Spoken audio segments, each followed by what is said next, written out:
17:48. Vamos a una nota estimulante. A ver. Todos queremos. La nota estimulante, todos quieren. ¿Cómo es el sexo en la nueva era digital? Estamos en línea porque hoy escribió una columna muy interesante en Página 12, Gustavo Saín, que es experto en cibercrimen y profesor de la Universidad de Quilmes. Gustavo, gracias por atendernos. ¿Qué tal, Marcelo? ¿Cómo te va? Buenas tardes. Buenas tardes. Contanos cuáles son las características predominantes de esta nueva era de práctica de sexo a través de las redes sociales, a través de Internet.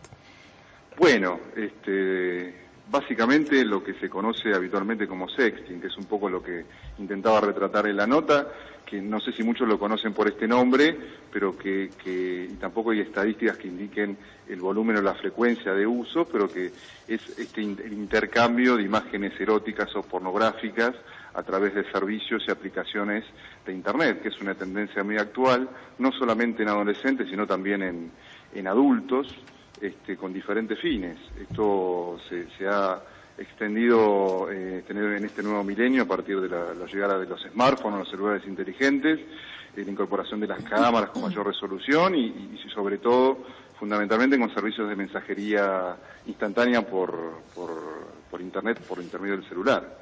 ¿Y cuál es el soporte más usado para eso? Depende de los países, de mensajería instantánea es el WhatsApp, básicamente. Después cada país tiene su proveedor de servicios, empresa de telefonía celular, que ahí va a ver si es 3G, 4G, depende del tipo de red que utilice. Pero esto es importante porque si bien obviamente no es un delito, es una tendencia, es una práctica, además derivan en otros tipos de modalidades ilícitas que sí tienen como intermedio a estas nuevas tecnologías, ¿no? Ahora, lo que vos percibís es que suele haber intercambio de imágenes, contacto entre gente que no termina conociéndose físicamente.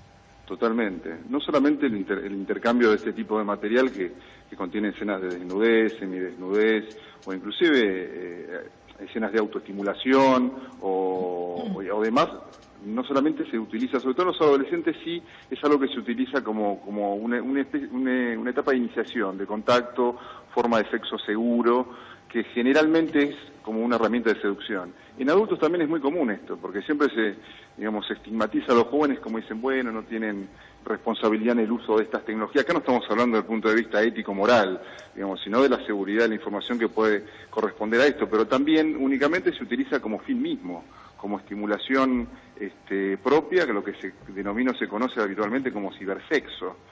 O sea, que queda ahí, nunca se produce el encuentro, digamos, con otra persona. Hay casos que no, es el fin mismo. ¿Y hay Gustavo, alguna estadística de cuántos de estos encuentros virtuales terminan en un encuentro real? Mira, fehacientes realizados por organismos oficiales de países, no. Sí, hay muchas redes sociales de encuentros que poco tienen que ver con esto del sexting y la modalidad de intercambio de estos archivos entre dos usuarios, que son las redes sociales de encuentros... tipo Tinder.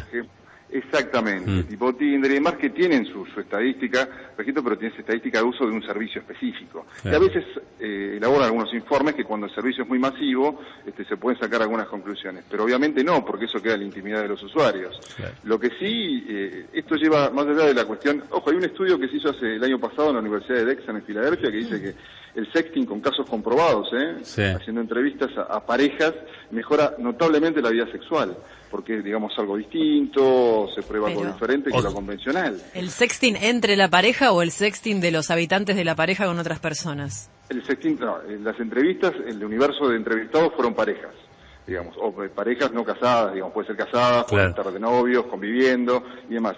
Los riesgos que existen en relación a esto es el tema de la seguridad de la información. Lo que la mayoría de los usuarios desconocen o desconocemos, para decirlo de alguna manera, es por los lugares que pasan esos archivos o esas imágenes, esos videos que nosotros enviamos. Vos te dicen, mandame una foto. Muy poca gente dimensiona eso. Claro, y se la muestra a los amigos, ponele, o la manda a todo el grupo del trabajo. Llevas a arreglar el celular. No solamente eso, todo lo que ustedes dijeron es verdad. Uno, el primer riesgo es la confianza que pueda tener la persona al cual se la está enviando. Sí. Inclusive si tiene confianza y esa persona va a obrar de buena fe y no lo va a reenviar, que acá el riesgo es la viralización, como se lo conoce, que es la reproducción por sitios web, redes sociales, programas de intercambio de archivos. Existe la posibilidad del descuido, el robo, el extravío de un celular, que si no tiene un programa, una vez que lo perdió, lo extravió, que bloquee o borre los datos, que hay aplicaciones para bloquear el celular, para el borrado de datos y demás, también se puede filtrar tranquilamente. Pero más allá de eso, además de esto, que tiene que ver, hay una tendencia que se llama porno venganza, y esto sí es un problema, y se han hecho muchos estudios, que es justamente cuando una persona, una de los dos involucrados, filtra a Internet, justamente una red social, a través de YouTube, o un video, el material de un tercero sin el consentimiento de esta persona. Y ahí, esto es interesante porque se crea, en la actualidad, y esto sí es novedoso, en las páginas porno, en los sitios web pornográficos, una nueva categoría, que es el sexo porno, el sexo amateur o casero. Claro. Esto es novedoso. Y hay muchísimo material dando vuelta y el 90% de ese material es sin el consentimiento de la persona que está allí. ¿Sin el consentimiento? Sí, totalmente. Se llama porno venganza. Es una tendencia en la jerga de Internet que sin el consentimiento de esta persona, salvo algunos casos que podemos conocer en los medios que se han filtrado, que existe la duda de algún personaje famoso que lo hace con alguna intención de publicitarse o demás, pero en la mayoría de los casos, cuando uno entra a cualquier sitio, que inclusive son gratuitos, que uno los comenta, califica y demás, son sin el consentimiento de la víctima. Discúlpame, pero cuando vos decís que no se sabe por cuántos lugares pasa o qué pasan con esas imágenes, también hablas de lo que pasa desde que uno se lo envía al otro, en el medio, digo, en la red. Exactamente. Esta es la segunda parte que vos bien decís, que, a ver, por ejemplo, hace muy poco tiempo se está utilizando la palabra nube, hace unos 4 o 5 años, antes se usaba la palabra ciberespacio. Esto no es no intencionado, esto lo propusieron como las empresas proveedoras de servicios de Internet. La palabra nube supone, o ciberespacio mismo, que es un poco más antigua, que los datos que uno envía por Internet pasan por el cielo y van directamente de usuario a usuario. Los capta un usuario a través de una computadora, un celular. Esto en Internet no funciona así. Cuando uno envía un mensaje, vamos a suponer por ejemplo, imagen... Oscar Aguad, suponete que usa mucho las redes. Por ejemplo, vos mandás un mensaje, yo envío una foto mía erótica a un usuario y confío en esa persona y esa persona tiene buena prueba. Cuando yo envío desde el celular, primero tengo el proveedor de servicio, que es la empresa de telefonía celular que utiliza la red 3G. Segundo, mi proveedor de servicios, o sea, el que me brinda el servicio, el intermediario para yo enviar a ese usuario ese material, es una empresa. Por ejemplo, WhatsApp. Pasa por la red de telefonía celular, va y cruza todo el Internet hasta los servidores de Corea del Sur, que es de la empresa WhatsApp, llega hasta allí. En el medio pasa por un montón de computadoras que se llaman ruteadoras o routers, ¿vieron los routers que tenemos en casa? Bueno, hay computadoras mucho más grandes que van direccionando, de acuerdo a la dirección de destino, esos paquetes de datos, toda esa información. Llega a la empresa, identifica al usuario, al cual yo se lo mandé, y pasa por ahí. En el medio, que hay si no hay condiciones de seguridad, en términos de seguridad informática, un hacker intercepta ese mensaje, tranquilamente se puede filtrar. O sea, eso ya ni siquiera depende de los usuarios. ¿Cuál es la práctica más habitual del sexting? Y después quiero preguntarte por qué se llama sexting dentro de una pareja. ¿Filmarse, fotografiarse o es comunicaciones a distancia? Video chat. Es muy común, depende la época. Ahora con la expansión de WhatsApp y los servicios de mensajería y el 4G que aquí de a poquito se está implementando en Argentina, se está haciendo más por celular. A principios de siglo eran los chats eróticos ya directamente cuando arriba el ancho de banda. ¿Se acuerdan que antes las comunicaciones por internet era a través de vía telefónica? Era muy lento, como el video y las fotografías que tienen mucha resolución, insumía mucho ancho de banda, prácticamente no se podía. Cuando llega la banda ancha, primero eran los chats eróticos. Con la webcam se hacía este tipo de prácticas. Después con los celulares y ahora con el 4G se está popularizando cada vez más. Pero también está, generalmente es el video, ¿no? Más que la foto. se empieza por la foto, esto es un juego erótico, depende de lo que solicite la otra persona, no quiero entrar en un terreno que no me corresponde porque no soy psicólogo, pero en términos de uso es tanto fotos como videos por igual, pero el video, digamos, para decirlo de alguna manera, es el que más salida tiene, siempre y cuando se sepa utilizar y no se mande de mucha, no sea una película, digamos, no se puede, llegan 4 horas, digamos, pero sí es el video lo que más se intercambia. Ahora, Gustavo, no necesariamente todos los que utilizan los chats de encuentro o las aplicaciones de encuentro como Tinder realizan sexting, pueden usarlas solamente para el encuentro real. Totalmente, sí, no necesariamente.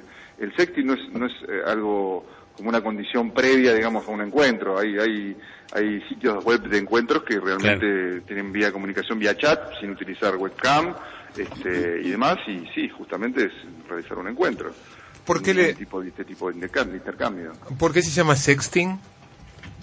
Sexting viene de la palabra sex en inglés y texting, del envío por servicios y aplicaciones de Internet. Ajá. Por eso adquieres este nombre. En la jerga de Internet hay muchas cuestiones que son neologismos que a veces hay que explicarlos porque no hay nuevas modalidades delictivas, por ejemplo, que sí derivan del sexting, que es el ciberbullying, que la palabra bullying sí es un poco más conocida acá, aunque mal utilizada, y también el grooming, que si quieren lo podemos ampliar un poco. El bullying es generalmente se utiliza para cualquier tipo de agresión y no es así, es un tipo de acoso sistemático, repetitivo en el tiempo, generalmente que se da en el ámbito escolar entre niños, niñas y adolescentes, de diferentes formas. Puede ser un acoso verbal, que va a haber cosas negativas de otra persona, insultos, burlas, comentarios xenófobos, racistas. El acoso social, que es dañar la imagen y reputación de una persona y divulgando rumores, falsas acusaciones, bromas.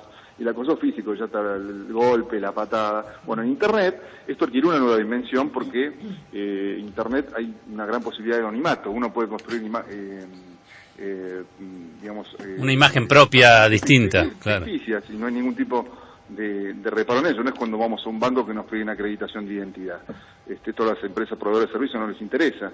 Lo que les interesa es que con número de usuario y contraseña no hay verificación del mismo. Entonces esto es mucho más sencillo, es mucho más cómodo, para decirlo de una manera. No está la presencia física, uno puede utilizar los servicios de aplicaciones de Internet para reproducirlo rápidamente. Y esto es esta modalidad es la que se llama ciberbullying, que también que deriva también del sexting, por ejemplo. Hubo un caso muy famoso que se dio en Canadá en el año 2012 de una adolescente de 15 años llamada Amanda Todd, que se puede encontrar el video en YouTube.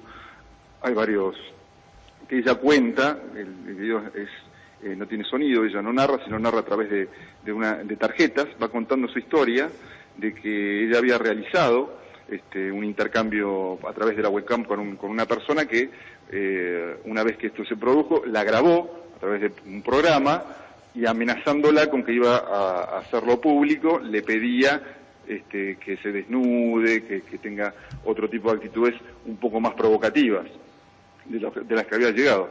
Esto le valió, obviamente ella se negó y esta chica, esta persona abrió, esto se llama sextorsión, abrió un perfil de Facebook con la foto de los senos. Lo divulgó, dio su nombre, esta persona entró en un proceso depresivo, esta chica, tuvo que cambiar de colegio, se mudó. Este es un caso como paradigmático, ¿no? Para decir esto, y también sirve a modo de ejemplo de uno de los riesgos del sexting si no se toman reparos. Terminó con el suicidio. Es un caso que tuvo mucha repercusión y que en Canadá inclusive llegó al debate de si se podía penalizar este tipo de conductas o no. ¿Y llegaron a qué conclusión? Claro. ¿Pero llegaron a qué conclusión? ¿Se puede penar o no? En realidad no, porque es un acto privado. Lo que se pena obviamente es la extorsión, que es un chantaje de una persona que captó sin el consentimiento, porque una imagen y un video también es un dato personal, sin el consentimiento de esta persona, y obviamente después lo divulgó. Esto sí es penado, primero la extorsión y el chantaje, y después bajo otras figuras. Eso sí, pero el sexting en sí prácticamente no, porque no es una decisión personal. ¿No? Gustavo, gracias por atendernos.